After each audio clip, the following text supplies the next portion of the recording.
Guys welcome back to my channel. आज का हमारा टॉपिक है impact of hospitalization on children and their families. यानी कि क्या इम्पैक्ट होता है हॉस्पिटल का जब एक बच्चा जो है एडमिट हो जाता है हॉस्पिटल में। जब एक बच्चा जो है वो एडमिट हो जाता है हॉस्पिटल में तो उसकी फैमिली पे क्या इम्पैक्ट होता है, उस पे क्या इम्पैक्ट होता है, आज हम पढ़ेंगे। First, impact on parents. सबसे पहले हम इम्पैक्ट देखते हैं पेरेंट्स का। रेस्पॉन्स ऑफ पेरेंट्स क्या रहता है when an child is hospitalize. जब एक बच्चा जो है वो हॉस्पिटलाइज हो जाता है, पेरेंट्स एक्सपीरियंस हाई स्ट्रेस। जो पेरेंट्स जो हैं वो एक्सपीरियंस करते हैं high stress due to several factors.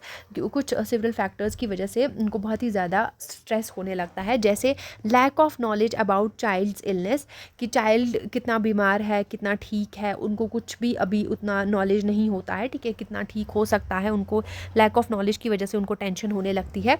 Fear of procedures like injections, IV है ना, सर्जरीज़, जो भी प्रोसीजर्स करते हैं बच्चे के साथ तो उनका उसको डर लगने लगता है, जिसकी वजह से उनको स्ट्रेस होता है। Fear of unknown about child का फ्यूचर आगे क्या होगा, इसकी वजह से फाइनेंशियल बर्डन ऑन फैमिली, ये भी इसकी वजह से भी स्ट्रेस होता है।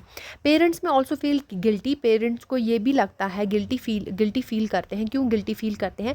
Thinking the illness is their fault. उनको लगता है कि हमारा जो बच्चा बीमार हुआ है ये उन्हीं का फॉल्ट है, कुछ हमने ही किया होगा तभी हमारा बच्चा बीमार हो गया है। होता है ना कभी कि कर्मा हिट्स बैक, वो वाला सीन हो जाता है।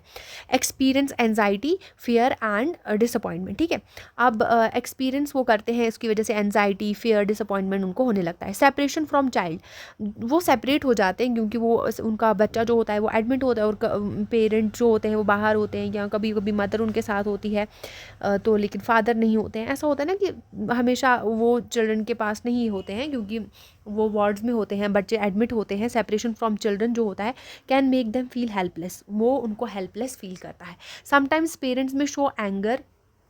कुछ ऐसे टाइम आता है कि पेरेंट जो है वो बहुत ही ज़्यादा गुस्सा शो करता है, ठीक है, एग्रेशन शो करता है towards health staff, nursing staff के साथ या फिर डॉक्टर्स के साथ, अगर कुछ भी गलत हो जाता है। ठीक है, अगर अ मदर में रिपीटेडली, जैसे एग्जांपल मैं आपको बताती हूँ कि अगर आपने यहाँ पीडियाट्रिक नर्सिंग में, पीडियाट्रिक हॉस्पिटल में पोस्टिंग ली होगी तो वहाँ पे जो है माँ बार बार पूछती रहती है, रिपीटेडली क्वेश्चन आस्क करती है नर्स को about her child's IV line, कि आईवी लाइन के बारे में कि ये निकल तो नहीं गया है, या क्या हुआ है इसको, ऐसा क्यों है, वैसा क्यों है।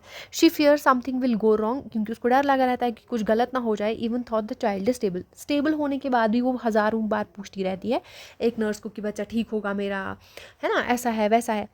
Second is impact of hospitalization on child. अब हम पढ़ते हैं कि वो तो था पेरेंट्स का इम्पैक्ट, अब हम पढ़ेंगे इम्पैक्ट ऑफ हॉस्पिटलाइजेशन। हॉस्पिटलाइजेशन का क्या इम्पैक्ट है एक चाइल्ड पे, ठीक है। Hospitalization is new and stressful experience for children. Hospitalization जो है एक न्यू एंड स्ट्रेसफुल एक्सपीरियंस है, किसके लिए? चिल्ड्रन के लिए। हॉस्पिटलाइजेशन एक बहुत ही नया एनवायरनमेंट है, नया एक्सपीरियंस है एक चिल्ड्रन के लिए। Children often sense their parents anxiety. Children को पता चल जाता है, सेंस कर लेते हैं वो अपने पेरेंट की एंजाइटी, है ना, which increase their own stress, जिसकी वजह से उनको अपना ही स्ट्रेस इंक्रीज होने लगता है। The impact depends on the age and stage of development. अब ये जो इम्पैक्ट है हॉस्पिटलाइजेशन का ऑन चाइल्ड, ये डिपेंड करता है कि चाइल्ड की एज क्या है और वो किस स्टेज पे है, ठीक है। रिएक्शन ऑफ इन्फेंट, सबसे पहले हम बात करते हैं रिएक्शन ऑफ इन्फेंट, जो दूध पीते हुए बच्चे होते हैं 0 to 12 मंथ्स वाले। अंडर 6 मंथ्स में जो होती है वो लेस एनजाइटी होती है, but separation from parents can cause emotional disturbance.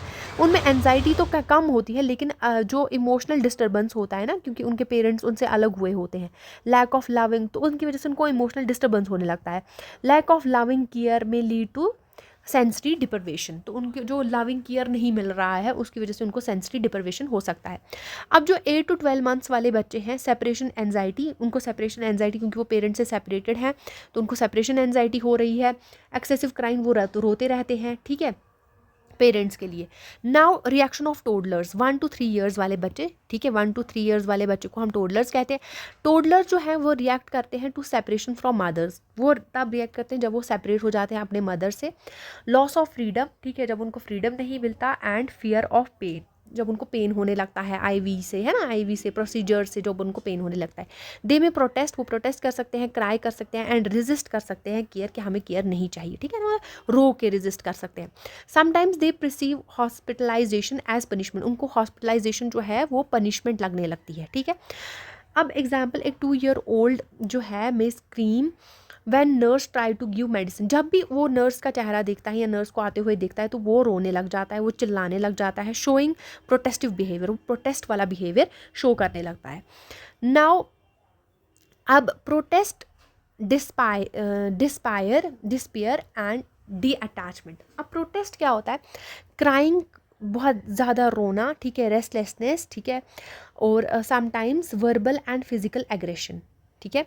डिस्पायर क्या होता है, बिकमिंग क्वाइट, वो चुप हो जाता है, विड्रॉ, बिल्कुल ही खामोश हो जाता है, ठीक है।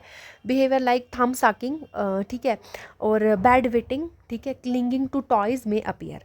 फिर आता है हमारे पास डी अटैचमेंट, क्या होता है कि चाइल्ड में appear attached but is emotionally distant, child adjusted तो फील करता है, अपीयर एडजस्टेड, लेकिन इमोशनली डिस्टेंट होता है वो।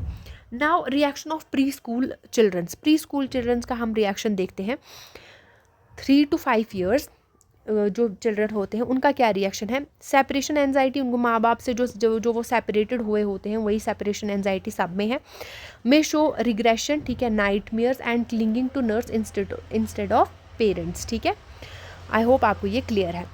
Now reactions to school age childrens, अब स्कूल एज चिल्ड्रंस का क्या रिएक्शन, जो कि 6 to 12 years वाले हैं। Show fear, anxiety, anger and guilt, इनमें फियर आ जाता है, एंजाइटी, एंगर, गिल्ट आता है। फियर ऑफ, मतलब इनको फियर ऑफ डेथ होने लगता है, इज़ कॉमन, ठीक है। और may become self conscious about their body, वो सेल्फ कॉन्शियस हो जाते हैं about their body, usually less outward distressed than toddlers, बस स्ट्रेस इज इंटरलाइज, लेकिन इनमें भी स्ट्रेस होता है।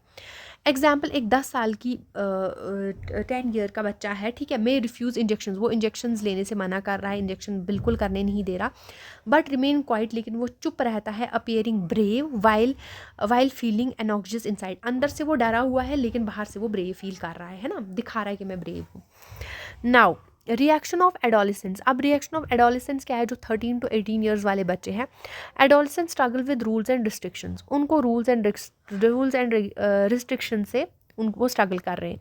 विच feel like loss of independence, उनको लॉस ऑफ इंडिपेंडेंस लग रहा है। Difficulty in accepting dependency and hospitalisation procedures, उनको डिफ़िकल्टी हो रही है एक्सेप्ट करने में ये हॉस्पिटल के प्रोसीजर्स, है ना। May feel frustration and anger, frustration और एंगर उनमें होता है। जैसे एक टीनेजर जो है मे आर्ग्यू विद नर्स, वो आर्ग्यू करने लगता है nurse say about visiting hours और रिफ्यूज़ ट्रीटमेंट दे सी एज कंट्रोलिंग, और वो रिफ्यूज़ करता है ट्रीटमेंट क्योंकि उनको कंट्रोलिंग लगता है। तो हॉस्पिटलाइजेशन का impact both child and family पे होता है। पेरेंट्स जो है वो स्ट्रेस फील करते हैं, गिल्टी, एनजाइटी, हेल्पलेसनेस। चिल्ड्रन का रिएक्शन ये होता है, ये वैरी होता है एज से, जैसे इन्फेंट्स में show separation anxiety, toddlers protest despair, ठीक है, preschoolers show regression, school childrens जो है fear of injury and death, and adolescent struggle with dependency and hospital के रूल्स। आई होप आपको ये क्लियर है। Thank you so much. I hope आपको ये समझ आ गया है, मैंने बिल्कुल ही सिंपल फॉर्मेट में आपको समझा दिया है।